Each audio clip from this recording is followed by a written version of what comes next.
আজি আমাৰ অসমত 3,70,000 আত্মসহায়ক গোট আছে। এই 3,70,000 আত্মসহায়ক গোটত 14 লাখ আমাৰ মহিলা আছে। এতিয়া আমি যেতিয়া ক্লাষ্টাৰ ফেডাৰেশ্যন কৰোঁ বা আমি আত্মসহায়ক গোটৰ কাম কৰোঁ, তেতিয়া আমি গ্ৰুপ হিচাপে কৰোঁ। এইবাৰ আমি চিন্তা কৰিলোঁ যে গ্ৰুপতটো থাকিবই আৰু গ্ৰুপৰ লগত মহিলাসকল থাকিবই, কিন্তু মহিলাসকলে ব্যক্তিগতভাৱেও কিবা এটা ঘৰত উদ্যোগ বা ব্যৱসায় স্থাপন কৰিব পাৰে নেকি? যিসকল মহিলাই এই আমাক লিখিতভাৱে জনাব যে আমি একোটা উদ্যোগ বা আমি সৰু সুৰা ব্যৱসায় এটা নিজে কৰিব খোজো, তেনেকুৱা মহিলাসকলৰ বেংক একাউণ্টত এইবাৰ আমি 10,000 টকাকৈ দিয়াৰ আমি ব্যৱস্থা কৰিছোঁ, যাতে মহিলাসকলে নিজাকৈ কিবা এটা কৰি তেওঁলোকে উৎপাদন কৰিব পাৰে। যেতিয়া এই 10,000 টকা ভাল কামত খৰচ হ'ব, বেংকৰ পৰা ভৱিষ্যতে আমি আৰু 25,000 টকাৰ লোন উলিয়াই দিম আৰু বেংকক 10,000 টকাটোতো বেংকক ঘূৰাই দিব নালাগে, কিন্তু বেংকৰ পৰা লোৱা পিছত যি 25,000 টকা ঘূৰাই দিব লাগিব তাৰো সুদখিনি চৰকাৰে ঘূৰাই দিব। তেনেকুৱা ব্যৱস্থা এটাও আমি হাতত লৈছোঁ। ইয়াৰ উপৰিও 1 লাখ চৰকাৰী চাকৰি আমি দিলোঁ আৰু 22,000 চাকৰিৰ ইণ্টাৰভিউ অহা জুলাই আগষ্ট মাহত ওলাব আৰু বছৰে বছৰে চাকৰি আমাৰ ওলাই থাকিব। কিন্তু তাৰ লগত আমাৰ ডেকা ল'ৰাবিলাকে যাতে বিভিন্ন বাণিজ্যিকভাৱে আগবাঢ়ি যাব পাৰে, সেইবাবে এইবাৰ আমি হাতত লৈছোঁ যে অসমৰ 2 লাখ ল'ৰা ছোৱালীক আমি ক্ষুদ্ৰ উদ্যোগ আৰু ব্যৱসায় স্থাপন কৰিবৰ বাবে আমি 2 লাখ টকাকৈ তেওঁলোকৰ বেংক একাউণ্টত আমি সহায় কৰিম, তেওঁলোকক আমি আগুৱাই লৈ যাম। প্ৰথমতে 1 লাখ পাব, 1 লাখৰ সৎ ব্যৱহাৰ হ'লে আৰু 1 লাখ পাব আৰু 2 লাখ টকাৰ সৎ ব্যৱহাৰ হোৱাৰ পিছত তেওঁলোকে নিজেও কিবা নহয় কিবা কৰি আগবাঢ়ি যাব পাৰিব। পৰৱৰ্তী পৰ্যায়ত আমি বেংকৰ লগত বহি স্কিমো বনাম, যাতে 2 লাখ টকাৰ সফল ব্যৱসায় কৰা ব্যৱসায়ীসকলে ভৱিষ্যতৰ দিনত বেংকৰ লোন পাবলৈ সক্ষম হয়।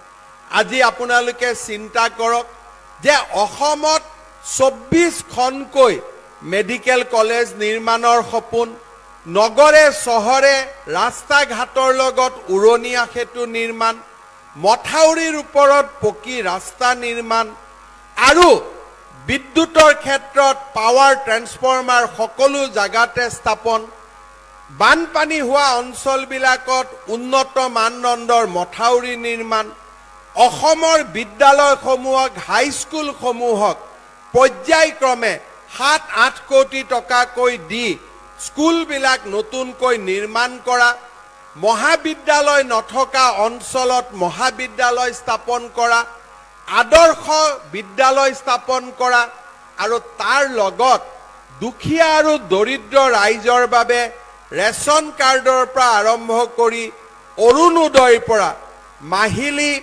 অৰুণোদয়ৰ পৰা আৰম্ভ কৰি 5 লাখ টকালৈকে বিনামূলীয়া চিকিৎসা সাহায্য, 5 লাখ টকাৰ বিনামূলীয়া চিকিৎসা সাহায্যৰ পৰা আত্মসহায়ক গোটৰ মহিলা সদস্যসকললৈ আৰ্থিক অনুদান, 1 লাখ চৰকাৰী চাকৰি, মাইক্ৰ' ফাইনেন্সৰ লোন ৰেহাই আৰু তাৰ লগত আমাৰ আগবাঢ়ি অহা যুৱকসকলক ব্যৱসায় কৰিবৰ বাবে প্ৰেৰণা প্ৰদান।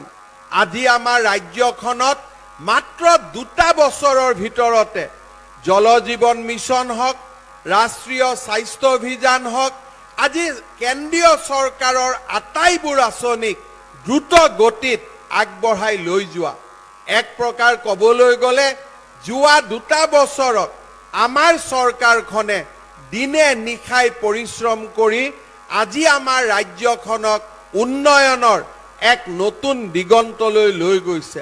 আজি লাহে লাহে ভাৰতবৰ্ষৰ মানচিত্ৰত অসম এখন শক্তিশালী ৰাজ্য হিচাপে আত্মপ্ৰকাশ কৰিছে।